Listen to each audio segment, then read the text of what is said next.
जीवन में आगे बढ़ना कार चलाने जैसा ही होता है। ड्राइविंग का मतलब ही चुनाव करना है।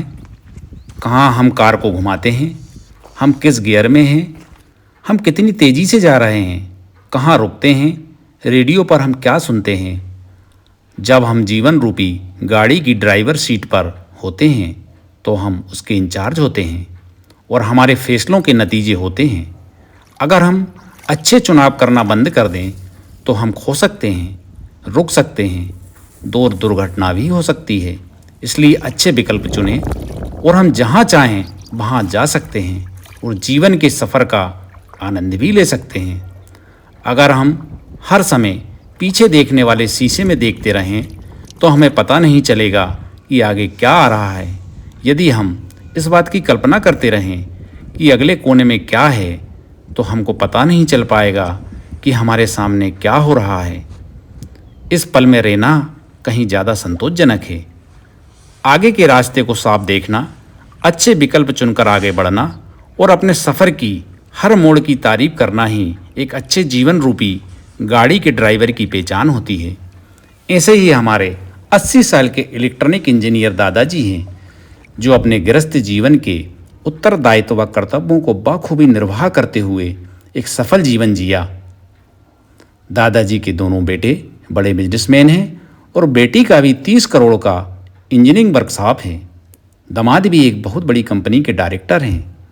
दादाजी बहुत ही आनंद के साथ व प्रसन्नता के साथ जीवन जी रहे हैं और माँ नर्मदा जी की परिक्रमा वानप्रस्थ आश्रम समझकर कर रहे हैं और अब मोह माया छोड़कर धीरे धीरे संन्यास आश्रम की ओर अग्रसर होना चाहते हैं। यही है हमारे दादाजी की एक कहानी जिसे हम वीडियो के माध्यम से दिखाने की एक छोटी सी कोशिश कर रहे हैं। नर्मदे हर। अब ये देखिए माताजी काय का जूस है ये सब पत्तों का हरा जूस, सभी पत्तों का हरा जूस है और ये हीमोग्लोबिन बढ़ाने में मदद करता है। क्या हीमोग्लोबिन बढ़ाने में मदद करता है। बॉडी के टॉक्सिन्स निकालता है। हाँ, बॉडी के टॉक्सिन निकालता है। नर्मदे हर माताजी। ये महाराज जी हरा जूस पी रहे हैं। हरे पत्तों का हरे पत्ते में पालक, धनिया, पुदीना, मूली के पत्ते, घिया, लौकी, इसका सभी का जूस है। और आश्रम में जो भी परिक्रमावासी आते हैं उनको ये जूस भी देते हैं। जूस भी पिलाया जाता है। इसको हरा जूस बोलते हैं और शरीर के स्वास्थ्य के लिए बहुत ही अच्छा होता है। और ये हमारे कर्नल साहब की रेसिपी है।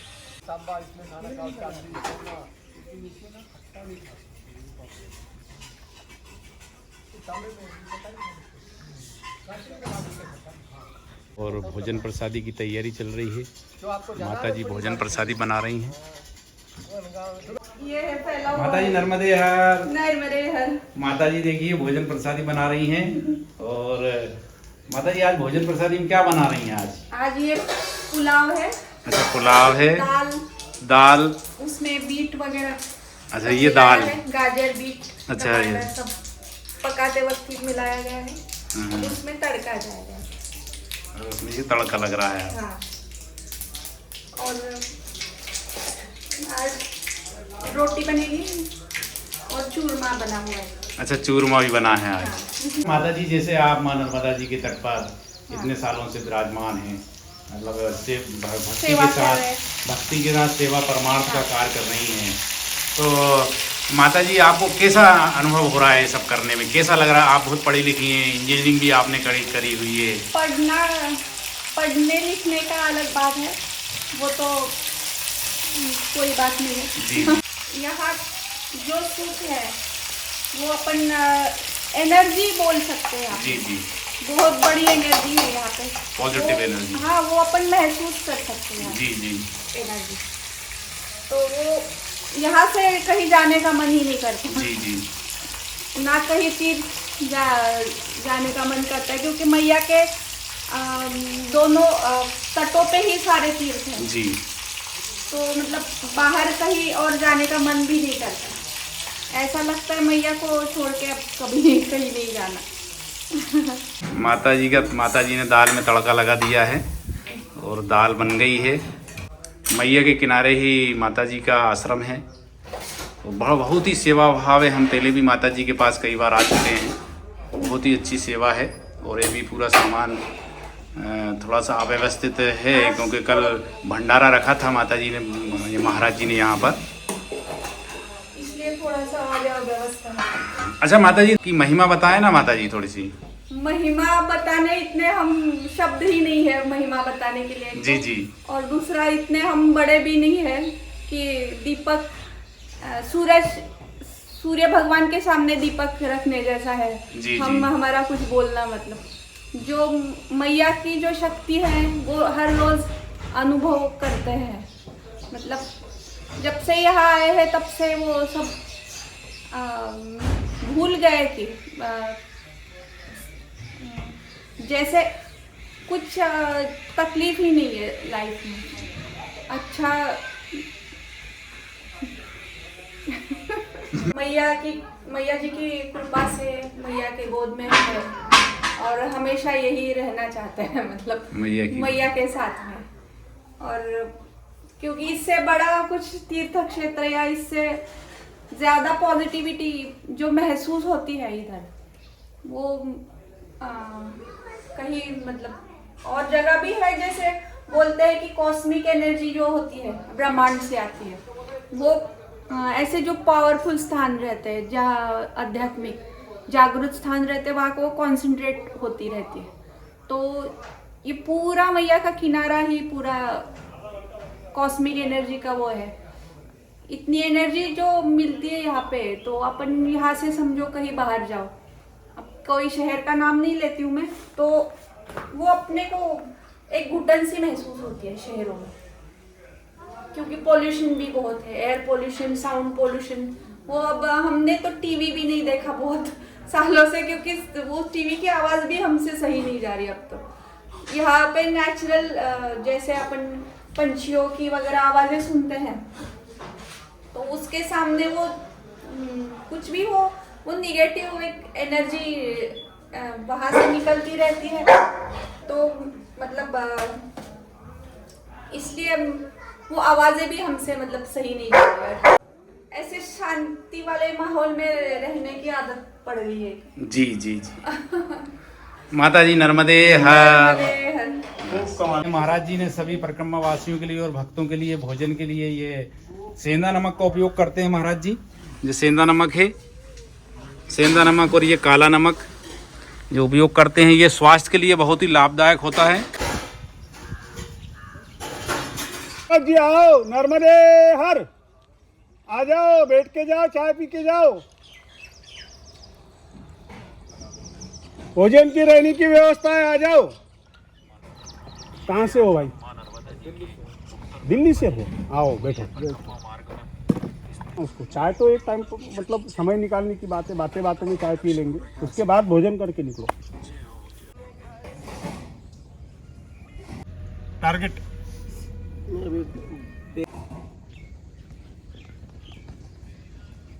ये स्वास्थ्य के लिए अच्छा है, स्वास्थ्य के लिए अच्छा रहता है। हाँ बहुत अच्छा रहता है।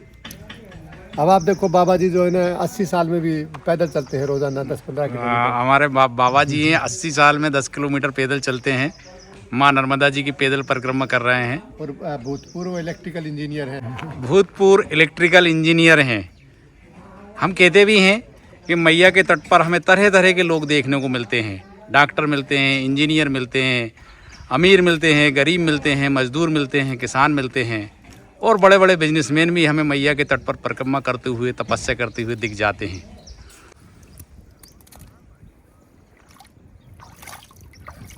जय हो नर्मदा मैया की जय। दादाजी नर्मदे हर। नर्मदे हर।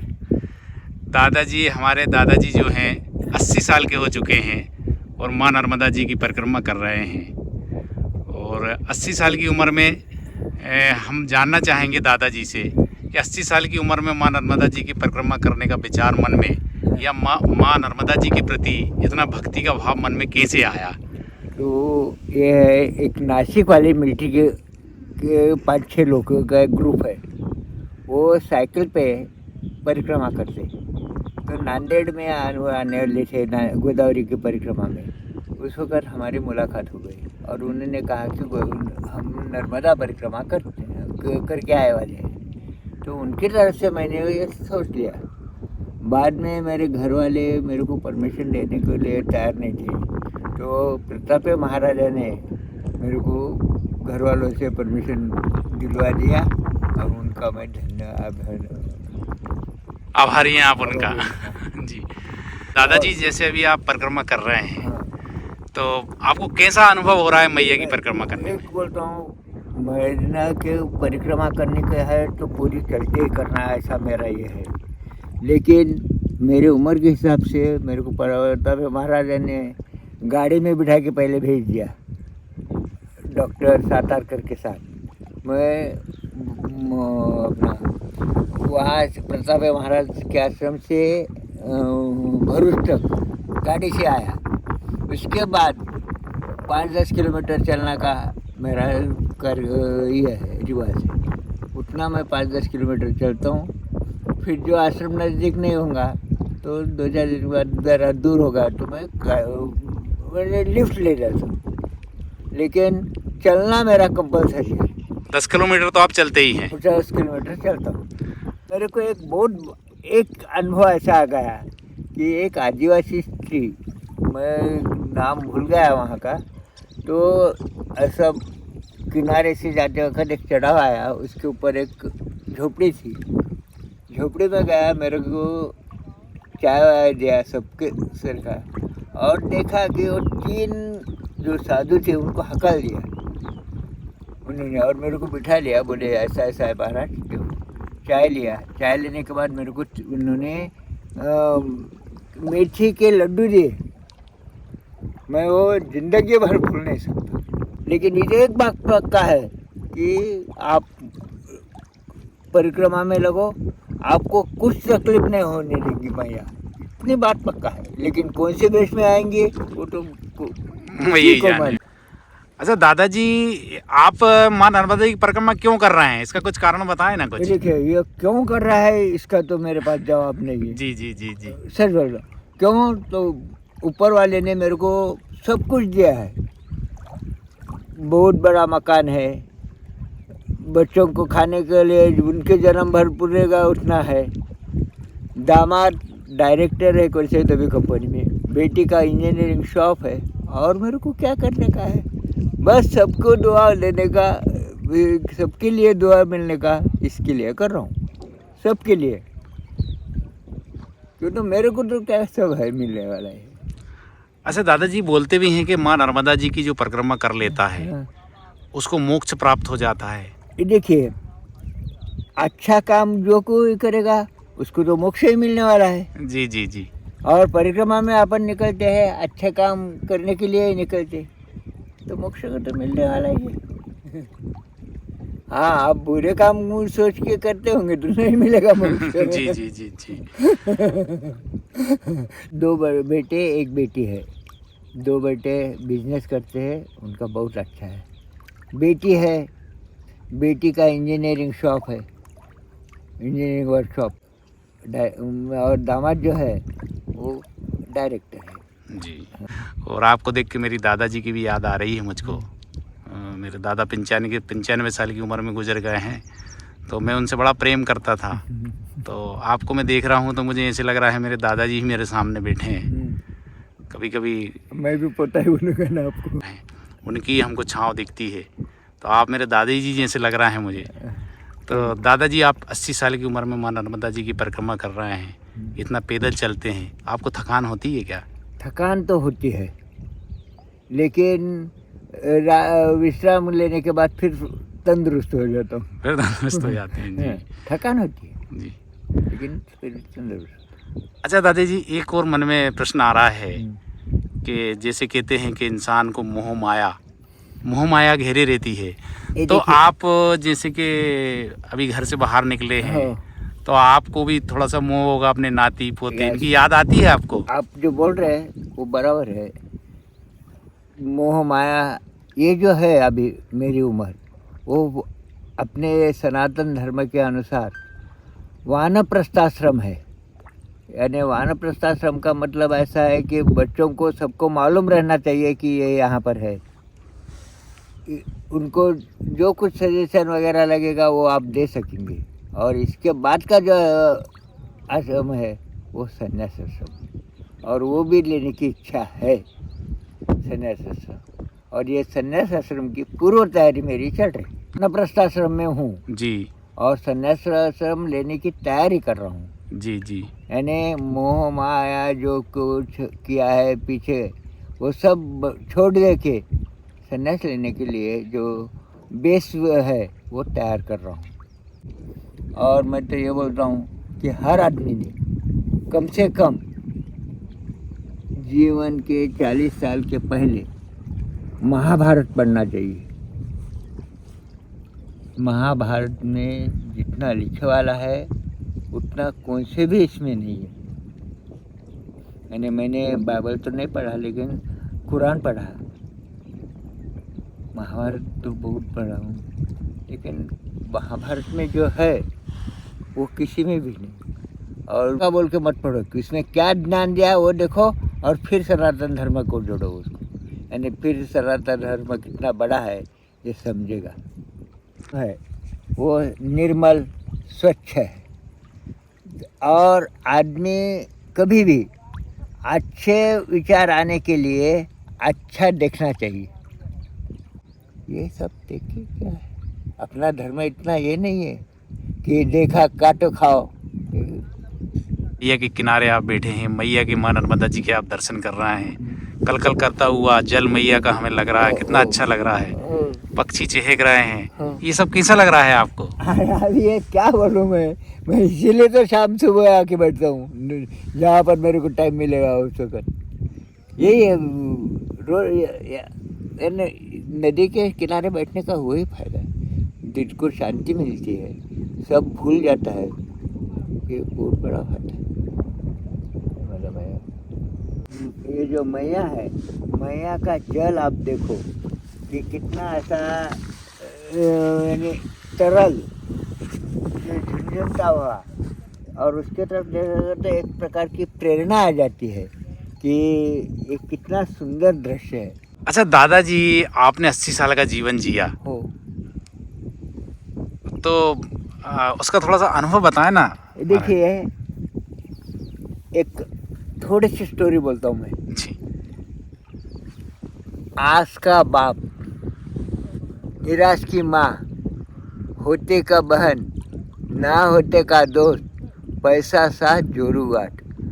और इसके आगे एक कहावत है कि ये जो कोई देखेगा जागेगा सो पाएगा, ऐसा एक स्टोरी बताती थी।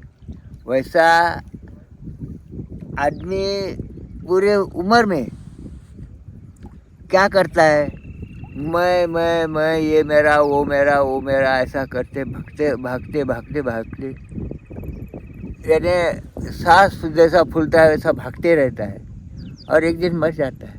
तो कभी ना कभी तो भी ये सब छोड़ना ही पड़ता है, और ये छोड़ने का ही चालू है अभी, और ये तो छोड़ना ही पड़ेगा एक ना एक दिन। आप कितने दिन भागेंगे? अच्छा आप भागने लगे तो ठीक है, आप यदि भागने लगे तो आपकी नेक्स्ट पीढ़ी जो है वो ऐसी हो जाएगी, उनको आप कुछ भी कितना भी करके दो वो क्या बोलेंगे हमारे लिए क्या। लेकिन ऐसा नहीं बोलेंगे कोई कि हमारे बाबा पिताजी ने हमारे लिए इतना छोड़ा, कोई नहीं बोलेगा। हमारे लिए क्या किया यही बोलने वाले हैं। तो इसके लिए उनको भी उनके पैर के ऊपर खड़ा रहने का कैपेसिटी देंगे, तब तक ठीक है संसार में रहने का। उसके बाद संसार में रहने की कुछ ज़रूरत नहीं। अभी मेरे पोती की शादी है, हाँ है, लेकिन वो जिम्मेदारी मेरी नहीं है, बेटी तक मेरी जिम्मेदारी, उसकी जिम्मेदारी उसने लेना, उनकी जिम्मेदारी का मैं देखना नहीं चाहिए। दूसरा कुछ नहीं, आदमी ने लास्ट टाइम में तो भी कम से कम सब छोड़ देना, और बाद में एक छोड़ने के बाद आदमी विरक्त हो जाना, ये विरक्त होना ही मरने का बहुत बड़ा ही रहता है। आपको एक बोलता हूँ, की भीष्म सरपंजरी पडले होते। भीष्म जब सरपंजरी हो गए तो उस वक़्त उन्होंने क्या सोचा, मेरा पूरा उम्र जो है वो मैं खुद राजा न रहते हुए भी मेरे को सब करना पड़ा, अभी शांति से मेरे को भगवान कृष्ण का नाम लेने दो। वैसा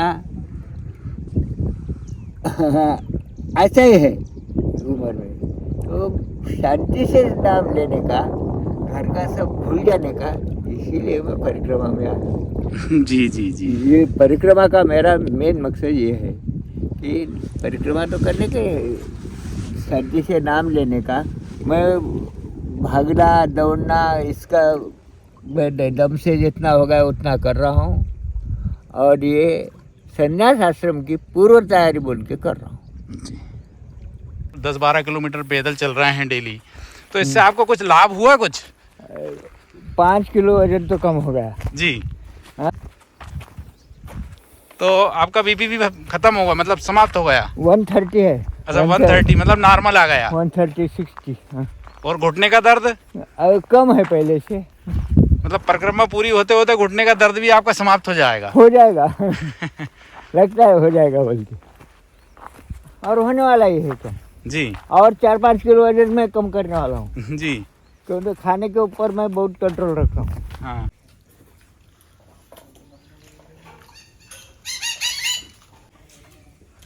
अच्छा, आश्रम में भोजन प्रसादी की सबसे खास बात यह है कि यहाँ पर थाली में भोजन दिया जाता है, पत्तलों में नहीं दिया जाता है ना महाराज जी? जी। सबसे खास बात यहाँ की ये लगी हमें। अभी हम स्टील के बर्तन के जो भोजन बनाएंगे 100-150 लोगों का, डेली यूज के लिए भी स्टील के बर्तन में भोजन बनेगा। एल्यूमिनियम के बर्तन हम यूज नहीं करेंगे। एल्युमिनियम के बर्तन भी यूज नहीं करते हैं, और सब्जी जो है वो इधर खिलाती है। और सब्जी टोटल ऑर्गेनिक खेत में लगी हुई सब्जी है। हाँ। महाराज जी बाहर से सब्जी नहीं, खेत में ही लगाते हैं। ये हमें यहीं से खेत दिख रहा है, सब्जी लगी हुई है खेतों में।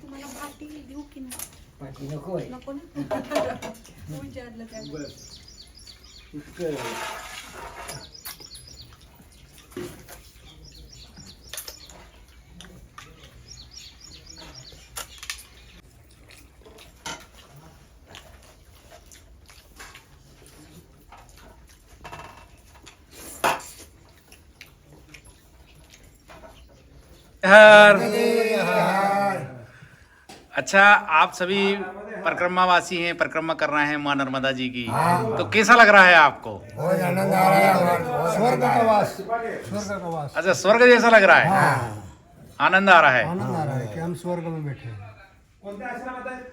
जय हो नर्मदा मैया की जय। इधर अब बिना जूता चप्पल के चलते हैं तो महाराज ऐसा चलना है हमारा। आज हमें माँ नर्मदा जी के तट पर, माँ नर्मदा आश्रम में, माँ नर्मदा जी के तट पर परिक्रमा मार्ग में एक हमारे परिक्रमावासी दादाजी, मधुकर दादाजी के आज हमें दर्शन हुए हैं माँ नर्मदा जी के तट पर। 80 साल की उम्र में माँ नर्मदा जी की परिक्रमा कर रहे हैं, और हमारे दर्शक गणों को भी दादाजी के दर्शन हुए, हम सब धन्य हुए। दादाजी आपको दंडवत प्रणाम दादाजी, नर्मदे हर।